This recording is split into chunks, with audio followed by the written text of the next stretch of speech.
Bonjour à tous et bienvenue dans ce nouveau podcast Made in Batman Legend, un Bat Reviews consacré aujourd'hui à nos lectures Batman parues chez Urban Comics au mois de juin 2024. Un petit mois, il faut se le dire. Ce sera pas le cas pour les mois qui suivent, mais pour ce mois de juin, il est quand même plutôt court puisque là, on n'aura que 2 récits à traiter dans ce podcast. Moi, c'est Nico, je suis accompagné de 3 autres membres de la team Batman Legend avec Benoît. Salut à tous. Mais aussi Kevin. Salut Et Siegfried est là. tout le monde. Voilà, les amis, ça va aller plutôt vite pour ce podcast, mais prenons notre temps tout de même pour parler des magnifiques récits dont nous allons pouvoir peut-être sonner l'alerte Siegfried, qui sait. Allez, je démarre, je lance un récit comme ça, Batman Dark City, tome 4. J'appelle Benoît à la barre. Bonjour, Monsieur le Président. Écoutez, Vous avez la parole. Coupable. Je plaide coupable. J'ai lu ce comics. Objection, votre honneur, objection. Donc, Dark City, tome 4, toujours de Chip Zdarsky, et avec le retour de Jorge Jiménez. Ça y est. Ça y est, il est là. Ouais, il est là. Ça y est. On l'avait un peu perdu en cours de route, mais ça y est, il est revenu. Donc, Il est de retour. Voilà. Donc, au niveau du dessin, on est quand même, je trouve, sur un tome qui est plutôt beau. Voilà, je m'attarde un petit peu sur le côté positif du truc avant de. Non, mais vas-y, prends ton temps. Tu as Voilà. raison. Donc voilà, côté du dessin, on est franchement sur du bon Jorge Jiménez. Je trouve qu'il fait du bon taf. Voilà, c'est plutôt pas mal. Côté histoire, on a deux gros chapitres, on va dire, dans le récit. Un qui s'attarde sur Failsafe. Donc on revient un petit peu à l'origine de cette nouvelle arc Dark City où on comprend tout le cheminement qui a amené à Failsafe et également toute la psychologie, nouvelle psychologie, on va dire, de Batman qui est un peu réécrit avec ce qu'avait fait Grant Morrison avant et avec le Batman de Zuren Har. Je ne sais pas si je le prononce bien, je suis désolé pour les puristes de ça. Dites-nous dans les commentaires s'il l'a bien bien, prononcé c'est ou plutôt pas. bien. Voilà, je suis vraiment désolé si je l'ai mal dit. Et ensuite, on a une deuxième partie avec les origines du Joker, du multivers. Enfin, c'est un peu, je ne saurais pas vraiment comment l'expliquer. Sans forcément trop spoiler. La première partie m'a plu parce que, en fait, je pense qu'on peut enlever le deuxième et le troisième tome. On peut lire le premier et le quatrième tome. On n'est pas spécialement choqué à ce moment-là. Et la deuxième partie, voilà, avec les origines du Joker et puis tout le cheminement qui amène à ce qu'il devienne le Joker. C'est pas mal. Je pense qu'il faudrait que je le relise quand même 2 ou 3 fois pour comprendre un peu tout, parce que je l'ai lu qu'une fois, mais je pense qu'il va falloir que j'y revienne pour arriver à comprendre tous les tenants et les aboutissants. D'accord, ok, Voilà. intéressant comme point de vue. Kevin, est-ce que tu veux rebondir sur ce que disait Benoît? Ou Oui, Siegfried, alors, ouais, vas-y, Kevin, vas-y. ouais. Comme tu l'as dit, Benoît, c'est vrai qu'on n'a même pas besoin de lire le tome 2 ni le tome 3. On pourrait dire qu'on a carrément une suite du tome 1.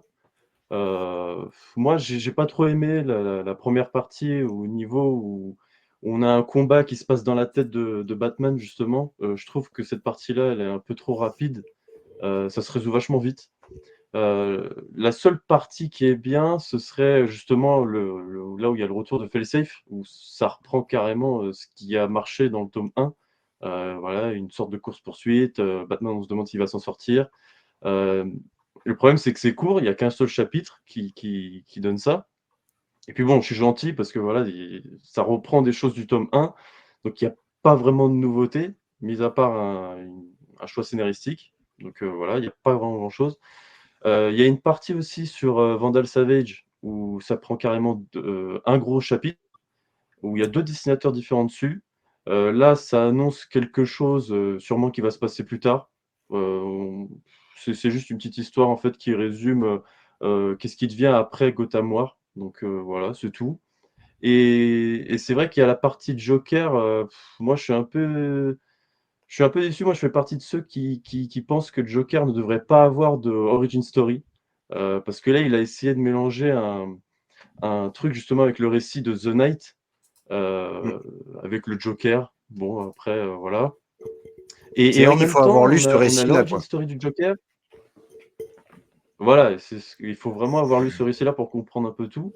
Mais il y a ce mélange-là avec, justement son origin story et il y a une partie qui se passe un peu dans un futur, on va dire, possible, où le Joker justement a réussi à détruire toute la ville et on a un Batman vieillissant, donc on pense que voilà, c'est dans un futur possible et hem et voilà, c'est franchement, je sais pas si c'était vraiment nécessaire ou si ça va donner quelque chose pour la suite, je sais pas trop. Mais bon, voilà, Chip Zdarsky, il a voulu faire un petit peu son truc, avec le Joker pour, marquer, je pense, son empreinte ou quelque chose comme ça. Donc bon, pourquoi pas, mais bon. Et et puis voilà, après au niveau des dessins, c'est vrai qu'il y a beaucoup de dessinateurs dont, Jorge Jiménez qui revient et ça, c'est vraiment chouette. Mais bon, après voilà, comme c'est assez court, surtout pour le récit principal, donc au final, il y a pas grand chose à en tirer quoi de ce tome-là. Il y a pas grand chose.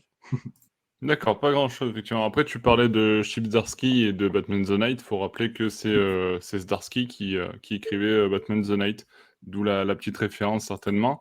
Ouais. Siegfried, tiens, qu'en as-tu pensé, toi? Est-ce que ce 4e tome t'a convaincu plus que les précédents? Bah, je comprends le scepticisme de mes deux collègues. Déjà par le fait que c'est un tome qui est un peu étrange parce que des 3 premiers tomes, on disait à chaque fois qu'au moins l'une de leurs qualités, malgré tous leurs défauts, c'est qu'on pouvait les lire indépendamment, qu'à chaque fois ils racontaient une histoire et ils clôturaient l'arc qu'ils racontaient. Donc au moins il y avait cette indépendance qui donnait une cohérence dramatique qui était plutôt chouette. Là, on a une première moitié qui réintroduit Felsev mais qui n'a pas de conclusion, donc la conclusion va arriver.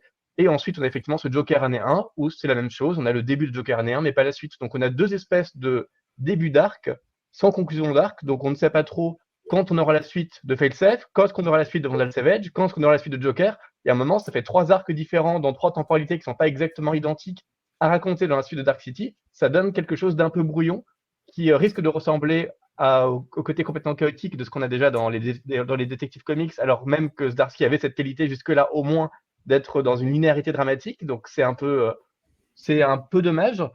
Et d'autant que, bon, effectivement, comme ça a été dit par mes collègues, c'est quand même pas très bon. Bon, Jiménez est très bien, il est de retour, il est en forme, c'est plutôt chouette. Pour cet arc sur Zurenar et sur Failsafe, même si ça se résume quand même à des pam pam boum boum, beaucoup d'actions un peu confuses. À un moment, on a l'impression que Batman casse le dos du Joker, par exemple, mais ça n'a pas l'air d'être le cas parce que ça n'a pas l'air de se prêter à conséquence. Il s'évanouit au moins 2 fois, il se réveille à d'autres endroits, donc on ne sait pas trop exactement ce qui s'est passé. Enfin, et c'est beaucoup de bagarres qui sont y compris parfois un peu ridicules. Par exemple, le Batman, comme ça a été évoqué par Kevin, se bagarre contre je sais pas, une trentaine, quarantaine de versions des Batman de Zurenar qui viennent d'autres continuités, mais dans son esprit, bon, le concept est un peu tordu, mais pourquoi pas. Et en gros, Batman se dit, je suis Batman, il les explose. Bon, c'est quand même supposé être des versions meilleures de toi. Donc s'il y a 30 Batman meilleurs que toi, t'es pas supposé les exploser sous prétexte que t'es le vrai Batman. Enfin, on sent vraiment une agglomération de facilité dramatique qui entre un peu en contradiction avec le plaisir qu'a Zdarsky à inventer des concepts. Et quel est l'intérêt d'inventer des concepts qui sont forts si en fait on les dégomme dès que ça l'arrange pour faire avancer le scénario? C'est un peu étrange. Et effectivement, cette deuxième partie, donc sur le Joker année 1, est un peu surprenante. Donc, c'est pas exactement les origines du Joker dans le sens où ça survient peu après que le Joker soit devenu le Joker. Donc, on n'a aucune idée de l'identité réelle du Joker, par exemple. Oui. Mais c'est effectivement un moment où il commence à devenir fou, mais il est un peu perdu dans sa folie. Du coup, il est un peu brisé entre différentes identités, entre la peur et le chaos. Enfin, il ne sait pas exactement comment canaliser cette folie. Il va rencontrer un ancien mentor de Bruce Wayne, qui est un mentor qu'on avait effectivement croisé dans The Knight, et qui va l'aider à canaliser cette folie. Ça pourrait être une idée un peu intéressante. Bon, mais encore une fois, c'est mené beaucoup trop vite. Enfin, on comprend pas trop. A priori, c'est quand même prometteur cette idée de comment est-ce qu'un Joker complètement paumé, parce qu'effectivement, c'est pas parce qu'il tombe dans une cuve d'acide probablement que tout à coup il devient l'espèce de génie du chaos qu'il est supposé être dans la continuité Batman. Donc comment est-ce qu'il est devenu ça? Ça peut être un aspect plutôt intéressant à creuser, mais peut-être que ce serait plus intéressant à creuser dans un album du Black Label avec une certaine liberté et qui n'aurait pas la prétention de modifier la continuité, que là, effectivement, on a cette impression qui est désagréable d'un scénariste qui veut vraiment imprimer sa patte sur Batman et qui, pour imprimer cette patte, se dit bah tiens, je vais inventer comment Joker est devenu le Joker. Bah peut-être que ça serait bien que tu affirmes déjà ta légitimité à écrire Batman avant de t'attaquer à un aussi gros morceau et de modifier à ce point le canon Batman. Et pour l'instant, la légitimité de Zdarsky, elle est encore à établir, parce que pour l'instant, on n'a pas vraiment été convaincu par ce qu'il a fait précédemment. Donc là, il se permet non seulement de ramener The Knight dans la continuité, ça on le sentait déjà, si vous écoutez notre podcast sur The Knight, on sentait déjà qu'en fait, The Knight, même si c'était publié plus ou moins en continuité, ça avait quand même vocation à finir par intégrer la continuité de Zdarsky. Mais non seulement il l'intègre The Knight, mais voilà, il y a cette prétention à réécrire les origines Joker et de façon assez maladroite. C'est un peu le souci aussi, c'est que ce Joker année 1 est dessiné par deux artistes. Il y a Giuseppe Camuncoli et Sorrentino, qui est dessiné par Camuncoli. C'est la partie dans le passé qui raconte plutôt les origines de Joker et c'est quand même pas très bien dessiné. Il y a quelques trouvailles, mais globalement, c'est quand même pas très bien dessiné. Et avec ce scénario qui en plus est beaucoup trop rapide pour raconter cette folie du Joker naissante, bah, ça donne quelque chose qui est un peu brouillon, un peu confus, un peu chaotique, alors même que, bah, vu l'ambition du sujet, c'est essentiel quand même raconter un Joker année 1. Ça devrait donner lieu à un arc qui est ambitieux. Bah là, on ressent pas du tout cette ampleur et cette ambition ni dans le dessin ni dans le scénario, donc c'est un peu dommage. Et par contre, effectivement, la partie dessinée par Sorrentino, bon, c'est Sorrentino, donc parfois il en fait un peu trop, mais parfois c'est absolument sublime et quand il le veut vraiment, ça donne lieu à des planches qui sont parfaites pour raconter au contraire cette partie un peu contemporaine où tout le Gotham a été jokerisé et donc ça donne lieu évidemment à des planches horrifiques comme c'est très bien le faire Sorrentino. Et même chose, ça se résout pratiquement hors champ, enfin c'est beaucoup trop rapide, beaucoup trop bizarre, beaucoup trop superficiel, beaucoup trop négligé, donc il y a vraiment un problème de traitement. Et finalement, ça rejoint tout ce qu'on disait sur Zdarsky depuis le début de son run. C'est qu'à chaque fois, il crée énormément de concepts, dont certains sont bizarres, dont certains sont prometteurs. Et à chaque fois, il les traite par-dessus la jambe dans des arcs qui sont traités beaucoup trop rapidement et qui n'ont jamais l'ampleur requise. Enfin, on se souvient particulièrement qu'il y avait cette idée du Joker qui traverse les différentes dimensions et qui affronte un Joker qui affronte différentes dimensions dans une espèce de combat qui aurait dû être mythique et qui en fait était un combat un peu ridicule, un peu superficiel et complètement oublié aussitôt lu. Et là, c'est exactement la même chose. À quoi bon créer tous ces concepts, pour les traiter à ce point par-dessus la jambe? Et finalement, paradoxalement, ce qu'il y a de meilleur dans son Dark City, c'est effectivement ces backups sur Vandal Savage, qui pourtant sont un peu grossiers. C'est vraiment Vandal Savage qui vient. Je vous rappelle que dans Dark City tome 3, on vient de découvrir qu'il avait acheté le manoir Wayne à l'insu de la famille Wayne, donc c'était un peu bizarre, on ne sait pas trop comment. Même Dick, héritier de la fortune Wayne, n'était pas au courant que quelqu'un avait racheté le manoir. Enfin, c'était un peu bizarre et c'était vraiment balancé comme ça, sans ménagement. Bon, là, on revient sur pourquoi Vandal Savage est à Gotham, comment il essaie de s'approprier le pouvoir à Gotham en rencontrant notamment une espèce de cercle privé de riches, des riches notables dangereux de Gotham. Tout simple grossier, c'est vraiment les riches qui disent on n'aime pas la démocratie, on n'aime pas les pauvres, on n'aime pas les gauchistes. Oui, bon, l'écriture est vraiment hyper manichéenne, je caricature même pas, mais ça reste nettement plus intéressant que le reste parce qu'il y a au moins cette dimension de donner un peu d'ampleur à Vandal qui est supposé, j'imagine, devenir l'un des grands antagonistes de la suite, beaucoup plus intéressant que ne peut l'être Failsafe. Et au moins cette fois, on revient un peu on crée un peu de backstory pour lui donner un peu de grandeur et même si c'est affreusement mal dessiné, mais alors vraiment c'est hideux, au moins on sent cette volonté de lui donner un caractère un peu épique qui pouvait lui manquer lors de son introduction du dernier tome. Donc c'est fait encore une fois de façon très bizarre pour l'introduire de façon médiocre pour enfin lui donner de l'ampleur par la suite. Mais bon, malheureusement, c'est ce petit backup qui un peu manichéen, mal dessiné, qui est encore le meilleur de ce tome. Donc c'est dire à quel point pour l'instant c'est pas du tout le tome qui va nous réconcilier avec la continuité de Zdarsky, malheureusement. Ok. Bon, décidément, J'ai oublié de dire un petit mot. Ouais, vas-y. J'ai oublié de dire un petit mot, justement, tu parlais, Zifric, des dessins de Andrea Sorrentino. Ça a fait beaucoup de bruit, ça aussi, aux États-Unis et même en France. Pardon. Où ces dessins, en fait, il a été accusé de utiliser l'IA pour faire ses dessins sur certaines planches. Et quand on regarde de près, il y a des dessins, justement, on voit tout de suite que c'est possible qu'il a utilisé l'IA. Je pense que DC, quand il a publié le récit, ils n'ont pas fait vraiment trop attention. Et puis même là, avec tout ce qui se passe, là, avec les covers où certains artistes utilisent l'IA, je pense que ça n'a pas du tout aidé aussi ce récit-là de Joker année 1, parce que ça fait beaucoup de bruit. Et Et ça, moi, je suis contre ça. Il faut arrêter.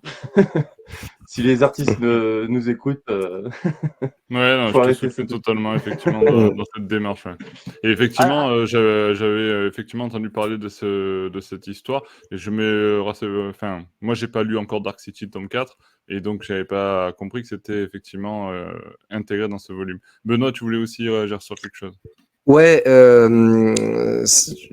fait, ce que j'ai un peu apprécié aussi dans la deuxième partie, donc avec le Joker, c'est que il fait énormément référence à tout l'arc de Snyder au niveau des costumes de Batman, mais également on a ces trois versions du Joker qui peut aussi rappeler les trois Jokers. Et donc ça, je trouve c'est intéressant et j'aimerais bien savoir jusqu'où il va aller avec ce concept-là, savoir si c'est vraiment qu'une seule personne, qui a juste 3 personnalités. Mais le fait qu'il ait été entraîné à faire ça, je trouve ça un peu dommage. Je te rejoins un peu Kevin là-dessus. Je trouve ça dommage qu'on ait eu besoin de ça. Moi, j'aime bien justement le Joker parce qu'il est le mal à l'état brut et j'ai adoré, je crois que c'était Snyder qui avait écrit ça, où en fait, c'est que des récits qui sont centrés sur des patients d'Arkham ou des gens de Gotham, quoi. Et le Joker apparaît comme une espèce de fantôme, comme une espèce d'apparence de mal absolu qui vient simplement dans leur vie leur retourner le cerveau ou oui, enfin voilà, les pousser jusqu'à la folie. Et finalement, ça n'est plus un être humain, c'en est simplement un concept. Et là, de l'humaniser un peu trop, de lui dire que bah, c'était un homme normal et que sa folie a été travaillée, on perd un peu du charme du perso, mais bon, après, c'est Bah, personnel. c'est surtout, c'est ce qui nous plaît le plus, enfin moi personnellement, c'est le mystère en fait qui entoure tout Joker, de pourquoi il est comme ça et tout ça, donc c'est vraiment ce qui nous plaît à tous quoi, donc ça lui rajoute encore plus de folie, encore plus de peur et tout, donc je pense pas qu'on ait vraiment besoin de ça. Oui, effectivement, c'est l'éternel débat sur les origines du Joker où effectivement, c'est un personnage, qui cultive bien son mystère et qui le renforce, en fait. Mais bon, certains auteurs, à multiples reprises, essayent effectivement de mettre Ouais. quelques éléments. Donc, bon, effectivement, chacun y fera sa petite idée sur le sujet. Alors, vous l'aurez compris, ce Batman Dark City tome 4, c'est pas forcément une catastrophe absolue, mais on est encore loin d'une belle réussite, de quelque chose qui nous plaît beaucoup et de sonner l'alerte Siegfried, vous l'avez compris. Pas d'alerte Siegfried pour le juste moment. une Ouais, notule pour être tout à fait juste, vas-y. Sorrentino et ses collègues ont complètement nié l'utilisation d'IA. C'est pour ça que je l'ai pas mentionné, pour ne pas donner une fausse Oui, oui, impression oui. donc on ne sait pas évidemment, On sait pas, ouais. ça n'a pas été factuellement Mais non, tranché, mais en tout cas effectivement, il y a eu beaucoup de rumeurs sur, avec des gens qui étaient vraiment sûrs de l'utilisation de l'IA, ce qui avait fait polémique et Sorrentino lui a toujours nié et pour l'instant ça n'a pas, à ma connaissance, été tranché donc voilà, quand même pour apporter ce oui, oui, contrepoint, Oui, oui, Oui, bien bien sûr. sûr. j'ai peut-être oublié de le préciser que c'était uniquement les fans, en fait, les gens qui ont lu le tome ou autre. C'est pas DC, c'est pas les artistes ni rien du tout. C'est vraiment les fans qui l'ont accusé de ça. Ouais, tout à fait. C'est vrai que ça avait fait polémique, mais pour l'instant, effectivement, il y a pas vraiment eu ni de sanction de la part de DC, ni de communication officielle, pour ça et comme tu le disais, Siegfried, Sorrentino et son équipe ont réfuté ces accusations. Donc bon, difficile de trancher et même si, il faut avouer que certaines planches, sont étranges, mais bon, après bon, difficile Quand même de quelques petits diffici détails, en fait, que il y a certains moments, des passages où il lui manque un doigt, ouais, pour les ou alors mains, tout il y a un ça, ouais. téton aussi Mmh. qui lui manque aussi sur le Joker. Enfin, il y a des petits détails quand on a l'œil, on regarde bien, Mmh mh.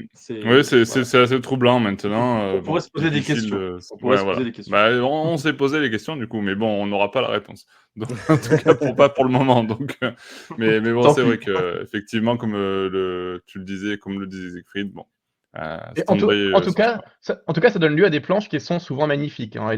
Beaucoup de ces planches, IA ou pas IA, pourraient faire des posters Batman ou des posters Joker tout à fait convaincants, voire glaçants. Donc, au moins de ce point de vue-là, ça fait certainement toute partie des rares qualités de ce volume. Ce sont ces dessins assez cauchemardesques de Batman et du Joker faits par Andrea Oui, Sorrentino. c'est sûr, Tout c'est à sûr. fait. Bien. Eh bien, on parlait de personnages jokerisés tout à l'heure. On parlait de Joker. On parlait de récits qui n'auraient certainement pas d'alerte Siegfried. Je suis curieux d'avoir ton avis, Siegfried, sur ce Joker. Les derniers jours d'un clown, un récit, enfin on va dire que c'est une espèce de crossover qui a été rassemblé dans un ouvrage. Parle-nous-en, Siegfried, qu'en as-tu pensé? Alors déjà, c'est une idée qui est plutôt bizarre parce que ces derniers jours d'un clown, c'est à la base une histoire du Joker publiée en 2001, scénarisée par notamment Scott Beatty et Chuck Dixon. Ouais. Donc je sais pas pourquoi 25 ans après on republie ça. Ça n'avait sans doute jamais été publié en français, mais en même temps quand on le lit, on comprend un peu pourquoi. C'est un récit. Ah, c'est Non, vrai, ouais. c'est un récit qui est quand même relativement mineur, qui est pas mauvais, mais qui est tout à fait oubliable. Est-ce que c'est parce on commence à épuiser un peu le stock d'histoires un peu longues sur le Joker? Or, il faut donner du Joker aux gens parce que ça fait vendre, donc on essaie de ressortir un peu des trucs de sous le tapis. C'est pas Ouais. impossible. Pourtant, on a quand même des histoires sur le Joker, comme on l'a évoqué juste avant dans Dark City, tu vois, donc Ouais, c'est justement, étonnant. mais peut-être on a déjà publié tous les grands récits du Joker et qu'il faut commencer à publier des récits un peu plus mineurs parce qu'on n'a rien d'autre et qu'il faut de la nouveauté ou de la nouveauté entre guillemets pour les gens qui aiment le Joker et qui vont acheter ce volume. À mon avis, c'est plutôt ça parce que sinon rien ne justifie de faire ressortir ce truc un peu des oubliettes. En plus, en termes de dessin, c'est complètement daté. Par exemple, on a surtout que cette idée étrange. On a 7 fascicules différents qui sont publiés dans cette histoire et chacun des 7 fascicules a un dessinateur différent. Ce qui est complètement à l'opposé de notre conception aujourd'hui de ce qu'est peut-être un grand récit, parce que un grand récit indépendant, on a quand même l'idée que généralement c'est dessiné par un seul artiste avec une espèce de cohérence et d'homogénéité graphique. Là, au contraire, il y a plusieurs scénaristes, il y a des dessinateurs différents chaque fois et que des dessinateurs vraiment de seconde zone. Enfin, il y a des Pete Wood, du Marcus Martin, du Walker McDaniel. Enfin, on n'a vraiment aucun scénariste qui sortirait vraiment du lot. Globalement, c'est inégal, c'est daté. Il y a 2-3 choses qui sont un peu chouettes, mais c'est un dessin qui est un peu cartoon, un peu grossier, et souvent quand même plus moche qu'impressionnant. Tout ça pour une histoire qui est enfin un peu banale. C'est on apprend au Joker qu'il va mourir et à un Joker qui est emprisonné dans une espèce de prison de haute sécurité avec littéralement des centaines de super vilains totalement inconnus au bataillon et qui ont tous des super pouvoirs complètement délirants. Et bon, bah évidemment, en apprenant qu'il va mourir, le Joker décide de partir en beauté en entraînant le monde avec lui et il va créer une espèce de super évasion tout en jokerisant les super vilains et en jokerisant un peu le monde pour une espèce d'énorme feu d'artifice final. Comme, comme vous pouvez l'imaginer, à ce que je raconte, c'est aussi chaotique dans l'intrigue que c'est chaotique dans la tête du lecteur qui comprend à peu près rien, d'autant que, comme je l'ai dit, les personnages, globalement, on les connaît, les super vilains, on les connaît pas, ce qui fait qu'à n'importe quel moment, on peut nous sortir du chapeau un super pouvoir de super vilain qu'on n'attendrait pas du tout puisqu'on n'identifie pas ces personnages. Donc il y a vraiment cette espèce d'explosion de péripéties constantes qui font que c'est juste trop. En fait, chaque planche est une espèce de déferlement je dirais pas d'idée visuelle parce que le mot idée pourrait être amélioratif et en l'occurrence c'est pas tant créatif que c'est délirant. Donc il y a quelque chose qui peut être un peu chouette dans cette espèce d'hystérie visuelle constante, mais à aucun moment on se dit tiens effectivement c'est inventif, c'est plutôt chouette. C'est tout à fait divertissant. Effectivement, je pense qu'on peut lire ces 250 pages à peu près sans s'ennuyer une seule seconde. Mais cet épuisement constant, sans vraie inventivité, sans vraie ampleur, sans vraie ambition, fait aussi qu'on oublie ce qu'on vient de lire aussitôt qu'on a fermé le volume, ce qui est un peu dommage. Et à 25 € les 250 pages, c'est quand même quelque chose que je trouve plutôt évité, d'autant que cette intrigue, a priori prometteuse et au moins intrigante, d'un Joker auquel on annonce qu'il va mourir, et bah, on va pas spoiler, mais traité d'une façon extrêmement, se conclut d'une façon extrêmement bizarre et déconcertante et insatisfaisante. Ce qui fait que même la prémisse sur laquelle se repose quand même toute l'intrigue et qui est sans doute la prémisse la plus intéressante parce que l'idée que le Joker va mourir et qu'il va entraîner le monde dans sa perte m'intéresse beaucoup plus qu'une énième invasion du Joker, je sais pas pour vous. Et bon, bah, malheureusement, comme c'est de la continuité, il faut que ça finisse en statu quo et sans doute que ça aurait été beaucoup plus intéressant dans ce hors continuité parce qu'au moins on aurait pu tuer des personnages, on aurait pu nous surprendre, ça aurait été plus intéressant. Et cette idée de maladie du Joker est bazardée d'une façon qui est étonnante, que j'ai presque envie de spoiler pour vous inciter à Non, pas de spoil, le pas de volume, mais spoil. évidemment, je ne le ferai pas, mais c'est dire à quel point il y a une frustration générée par le traitement de cette prémisse qui crée une espèce d'amertume à la fin de la lecture de ce volume. Donc c'est loin d'être une alerte Siegfried, et à mon avis, c'est même un volume que je déconseillerais assez fortement. À moins, voilà, que vous cherchiez vraiment un petit divertissement sans aucune prise de tête et complètement oubliable. Mais dans ce cas-là, vous avez peut-être quand même mieux à faire de vos 25 €.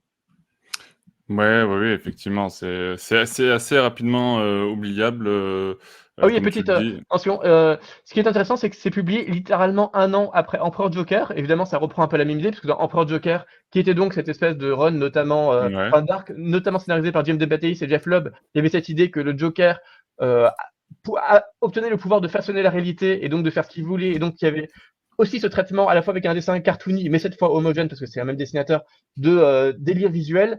Et ça allait un peu plus loin, ça restait enfantin, mais c'était beaucoup plus satisfaisant. Et voilà, c'était assez surprenant de voir 1 an après Empereur Joker, de retrouver cette volonté de faire des délires visuels. Je me demande s'ils n'ont pas profité du succès d'Empereur Joker pour refaire quelque chose d'un peu similaire, surfant un peu sur les mêmes idées et d'infiniment moins bien. Donc à la rigueur, si vous voulez retrouver cette espèce de délire, reportez-vous plutôt, même si c'était moyen, mais c'était quand même nettement meilleur, sur Empereur Joker.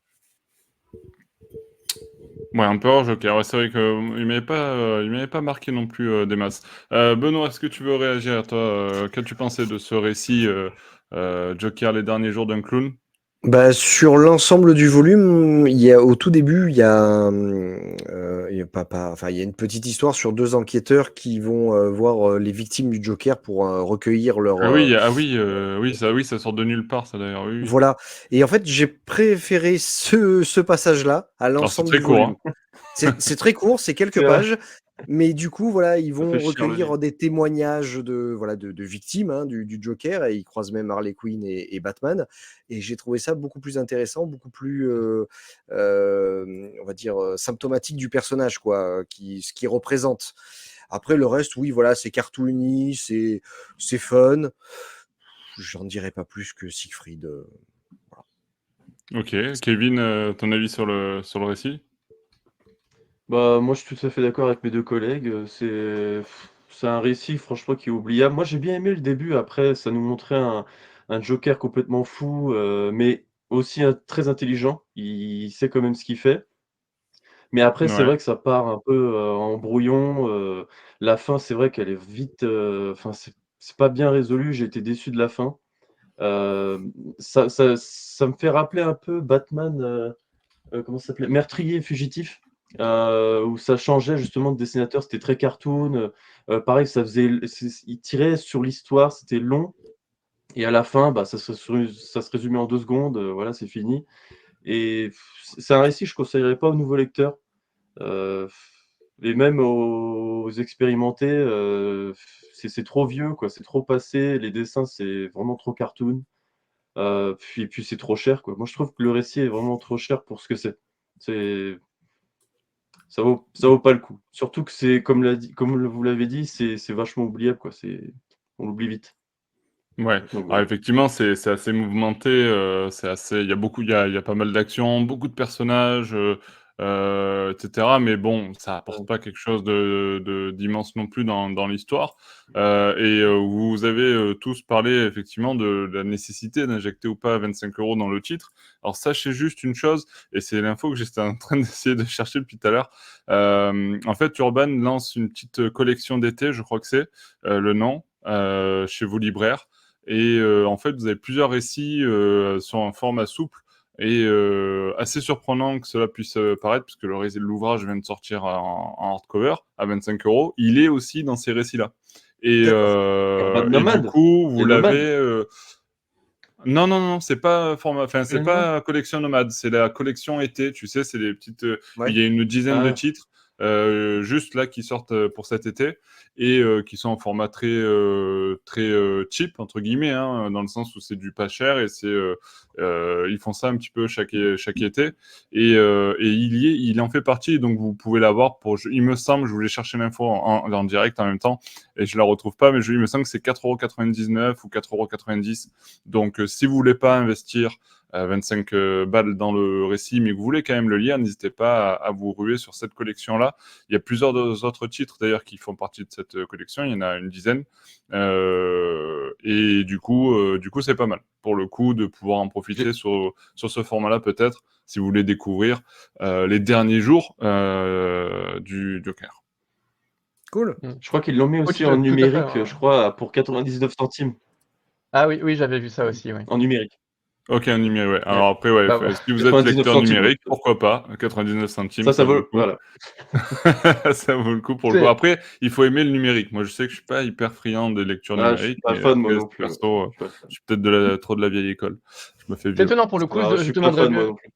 Je demanderais bien à Urban qu'est-ce qu'il leur a pris déjà de republier ce volume en plus, voilà, dans ce format en DC de luxe, pour Ouais. une histoire complètement oubliable de 2001. En plus, il n'y a même pas la totalité de l'event, parce que l'event, il y avait vraiment des dizaines de fascicules dans tous les sens qui racontaient un peu tout et n'importe quoi, donc ils se sont focalisés là sur le minimum. Ouais. Et pourquoi le publier en plus simultanément, comme vous le dites, dans 3 formats, dont un format à 1 euro et un format à 5 euros, qui paraît le meilleur format quand même pour découvrir une histoire aussi mineure. Enfin, ça pose plein de questions, je trouve, Ouais, il y a éditoriaux, beaucoup de. sur Ouais, lesquels ouais. l'avis de Je sais l'éditeur, pas. sur lesquels le retour de En l'éditeur serait plus, quand même plutôt intéressant.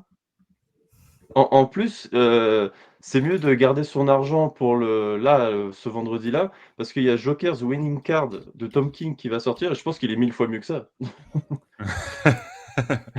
Et Attends, avec effectivement. Tom King, Effectivement. doucement, hein, t'emballes pas, mon pote, hein, doucement.